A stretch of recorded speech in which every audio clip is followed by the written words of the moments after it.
आज मैं history class ले रहा हूँ क्योंकि आज से मैंने हिस्ट्री को शुरू करने का फैसला किया है। हुआ क्या ना, एक्चुअली मेरा एक्सीडेंट हो गया था, इसलिए मैंने क्लास ही बंद कर दिया था। आ, इसके वजह से आप देख सकते हैं, यहाँ देखिए मेरा ये पैर में जो है प्लास्टर लगा हुआ है, ठीक है। लेकिन अभी आप लोग क्लास मिलते रहेगा यहाँ पे। तो है क्या, देखिए इतिहास के बारे में सबसे पहले जो पढ़ना है किसी भी एग्ज़ाम में, एग्ज़ाम कोई भी हो, आपको पता है। चलिए ऐसे ठीक है, ठीक है, कैसे ठीक है। देखिए एग्ज़ाम कोई भी हो, इतिहास सभी एग्ज़ाम्स में महत्वपूर्ण रोल प्ले करता है। चूँकि वो ग्रुप डी का एग्ज़ाम हो या यूपीएससी का एग्ज़ाम हो, हिस्ट्री सब में रहता है। अब होता क्या है कि कुछ लोग बोले कि मैं इस एग्ज़ाम की तैयारी करता हूँ, मैं उस एग्ज़ाम की तैयारी करता हूँ। आपको पढ़ना सब कुछ है। जैसे आपने बचपन में ABCD 1 2 वगैरह वगैरह पढ़ा था ना, वो एक बेस था, यूनिट था, बिल्कुल यही ये अल्फ़ाबेट है इसका। आप इसको पढ़ेंगे फिर आगे काम होगा, आपको हर एग्ज़ाम में आप दे पाएंगे। जैसे इतिहास जो है अधिकांश कंपटीशन में आपका शुरू होता है हड़प्पा सभ्यता से, सिलेबस सब देखिएगा तो। लेकिन प्रश्न जो है आपको पाषाण काल से भी रहता है। इसके अलावे कुछ साइट्स जो अलग अलग जगहों पर मिले हैं, तो कहाँ मिले हैं उस सब पे क्वेश्चन होता है। तो इसलिए जो है अभी हम लोग स्टार्ट करते हैं बिल्कुल शुरू से। मैं जीरो से शुरू करूँगा और भरोसा रखिए आराम से पढ़ेंगे।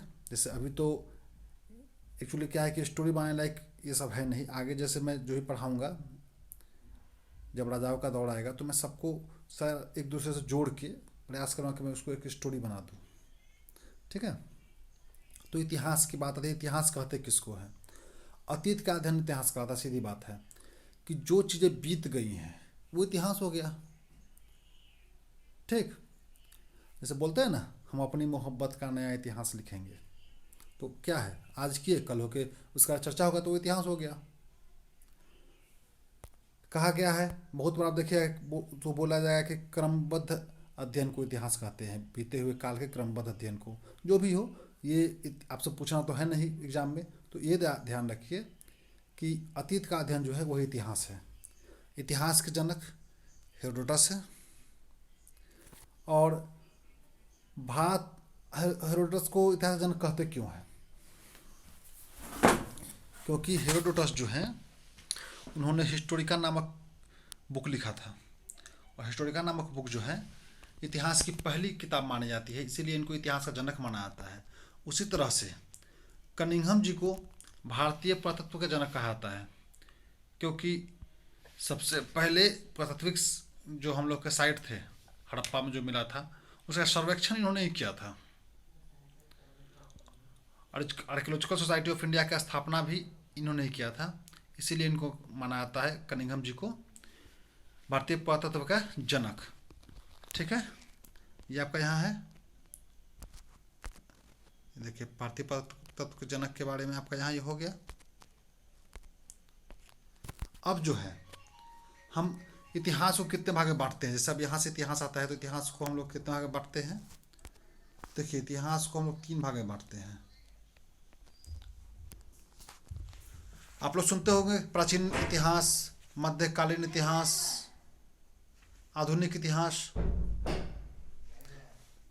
उससे पहले ही, ये सब शुरू होने से पहले इतिहास का 3 भाग है, उसको कंसिडर नहीं करेंगे तो मतलब जब से हम लोग इतिहास पढ़ना शुरू करते हैं, जहाँ से 3 भाग आप बताएं कि प्राचीन, आधुनिक और मध्यकालीन, उससे पहले 2 और भाग हैं।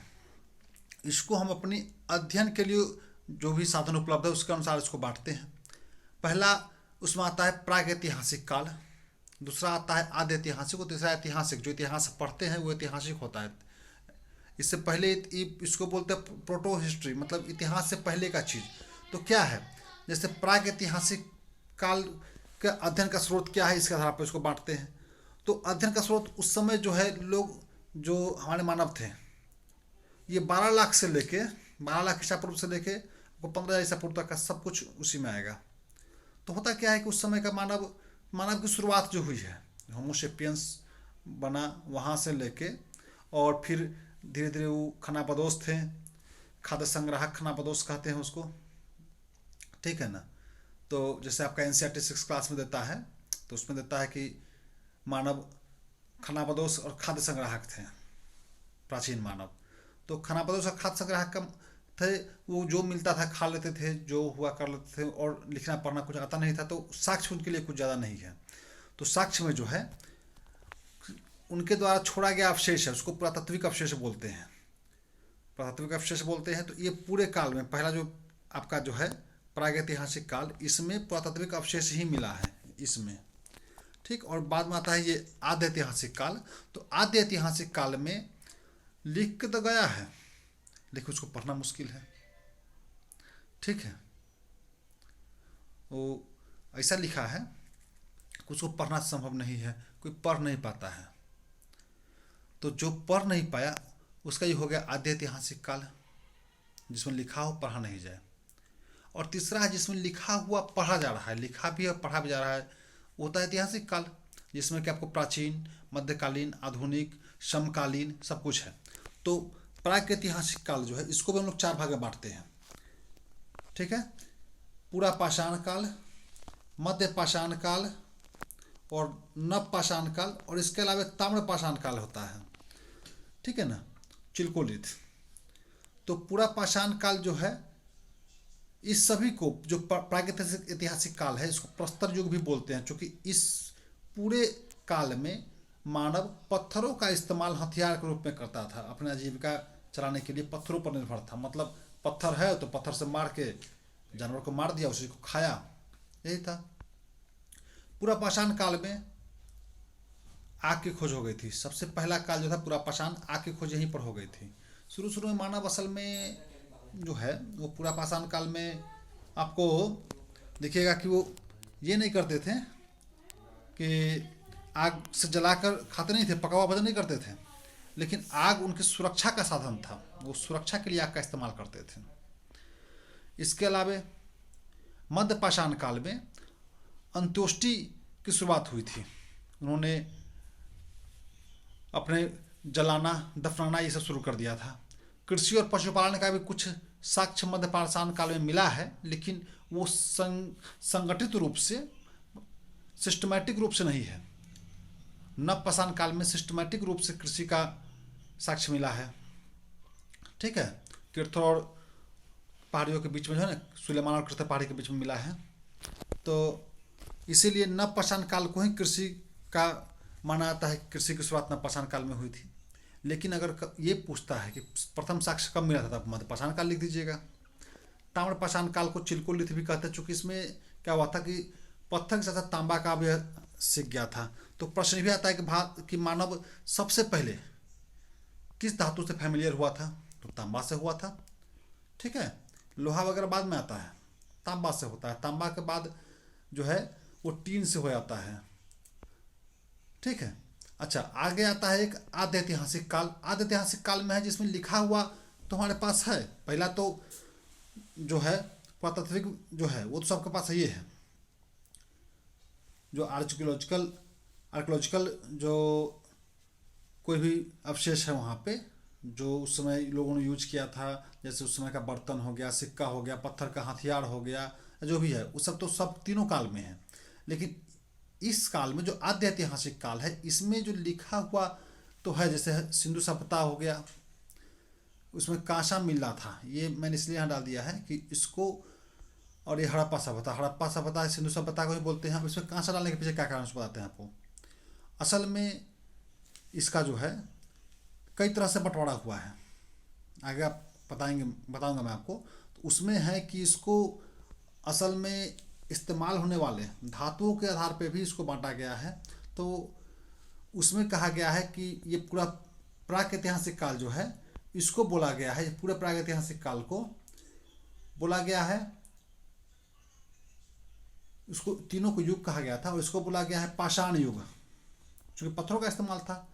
इसमें जो हुआ था कि तांबा तो यहाँ मिल गया था, और तांबा और यहाँ मिला टीन, ठीक है, यहाँ जो है हम लोग को टीन मिला था, और टीन के इस्तेमाल से इन लोगों ने कांसा बनाया, तांबा और टीन को मिला के। तो इस काल को, आदिऐतिहासिक काल को बोलते हैं कांस्य युग। जैसे आप पढ़िएगा तो आपको सिंधु घाटी सभ्यता जो पढ़िएगा उसमें आपको पता चलेगा कि कांसा की नृत्य करती हुई महिला की मूर्ति मिली है, तो और भी बहुत कुछ मिले हैं। कांस्य जो कांस्य युग कहा गया, ठीक है। और बाद में असल में मानव आधुनिक होना जो शुरू होता है वो होता है आपको लोहा मिलने के बाद, क्योंकि लोहा से हल बनाना, हथियार बनाना सब कुछ आसान था। तो लोहा के तो इसलिए तीसरा जो ऐतिहासिक काल था इसको बोला गया है लौह युग। तो वो आगे हम लोग चर्चा करेंगे। ऐतिहासिक काल जो है, ऐतिहासिक काल को भी हम लोग बांटते हैं प्राचीन काल, मध्यकाल, आधुनिक काल, इसके अलावा नेहरू काल। नेहरू काल मतलब समकालीन भारत, जैसे हम लोग प्राचीन भारत पढ़ेंगे, मध्यकालीन भारत, आधुनिक भारत। तो समकालीन भारत, समकालीन भारत में जो हो गया, जो क्या क्या हुआ है इसके उसमें सो, और इसके अलावा विश्व का इतिहास। फिर आता है, अब हम लोग चर्चा करते हैं जो पहला हम लोग का है प्रागैतिहासिक काल, ठीक है। चलिए इसको हटाते हैं। तो प्रागैतिहासिक काल जो है,